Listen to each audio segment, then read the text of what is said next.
महाभारत की सबसे निर्णायक चर्चाओं में एक चर्चा थी श्री कृष्ण और कर्ण की।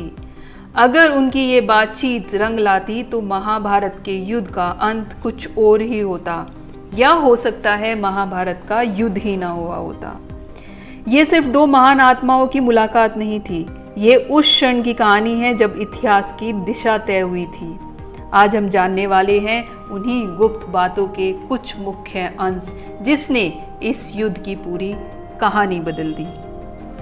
कर्ण बोले, मैं सूत पुत्र हूं। कृष्ण बोले, तू सूर्य पुत्र है। अगर कर्ण कृष्ण का प्रस्ताव मान लेता तो क्या महाभारत होता?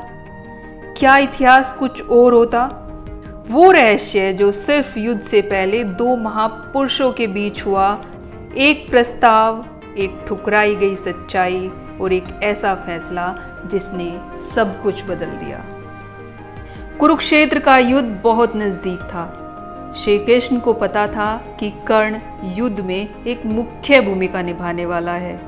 उन्हें यह भी पता था कि कर्ण दरअसल पांडवों का सबसे बड़ा भाई है, अर्थात वो कुंती पुत्र है। जब कर्ण को ये पता भी नहीं था कि वो वास्तव में कौन है, उससे पहले कृष्ण तो जानते ही थे कि आखिर कर्ण कौन है। और जब युद्ध पास आ रहा था तो उन्होंने कर्ण को ये सब बताने का फैसला किया और वो पहुंच जाते हैं कर्ण से मिलने, उसे उसकी सच्चाई बताने। जब कृष्ण कर्ण से मिलते हैं तो वो कर्ण से कहते हैं, कर्ण तू अर्जुन से भी श्रेष्ठ है, ये तू भी जानता है, फिर तू पांडवों के खिलाफ क्यों खड़ा है?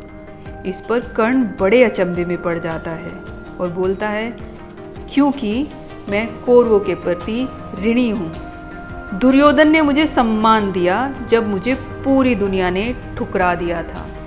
कृष्ण फिर धीरे से बोलते हैं, और यदि मैं कहूँ कि तू दुर्योधन का मित्र नहीं पांडवों का भाई है तो? कर्ण हैरान रह जाता है और बोलता है, क्या कहा आपने? कृष्ण, तुम कुंती पुत्र हो, तुम सूर्य पुत्र हो, तुम अर्जुन के बड़े भाई हो, तुम पांडवों के सबसे ज्येष्ठ हो। ये सब सुनकर कर्ण दंग रह जाते हैं। फिर कर्ण कृष्ण से कहते हैं, तो क्या मेरा पूरा जीवन झूठ था? मैं कोई सूत पुत्र नहीं?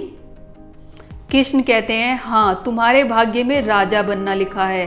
तुम इस युद्ध को बिना लड़े ही जीत भी सकते हो अगर तुम पांडवों के पक्ष में खड़े हो जाओ।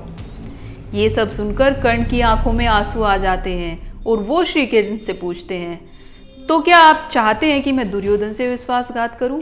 श्री कृष्ण कहते हैं, तेरा धर्म, तेरा खून, तेरा कुल सब पांडवों के साथ है, अब निश्चय भी तुम्हें ही करना है। इस पर कर्ण कहते हैं, लेकिन मेरा कर्तव्य, मेरे वचन कौरवों के साथ हैं। मैं अधर्म के साथ नहीं हूँ, लेकिन मैं कृतज्ञता नहीं भूल सकता। जिस दुर्योधन ने मेरा तब साथ दिया जब हर किसी ने मुझे ठुकरा दिया, तब कहाँ थे माधव आप जब मुझे सबके बीच में अपमानित किया जा रहा था? माधव, तब आप कहाँ थे जब मैं माँ की कोख के लिए तरस रहा था? माधव, तब आप कहाँ थे जब मुझे मेरे भाइयों के कंधे की आवश्यकता थी? तब आपने आकर मुझे सच क्यों नहीं बताया? उस वक्त सिर्फ दुर्योधन ही था जिसने मुझे गले लगाया, मेरा हाथ थामा और भरी सभा में बोला कि वो मेरा है। कर्ण, युद्ध के बाद विजेता तुम ही बनोगे, तुम ही राजा बनोगे। पांचों पांडव तुम्हारे चरणों में होंगे क्योंकि तुम सबसे ज्येष्ठ हो, उन सब में श्रेष्ठ भी हो। इस पर कर्ण उत्तर देता है, नहीं माधव, मैं नहीं चाहता कि युधिष्ठिर मेरे चरणों में झुके। मैं ये भी नहीं चाहता कि अर्जुन मेरा अनुज बने। मैं ये भी नहीं चाहता कि भीम मुझे नमन करे।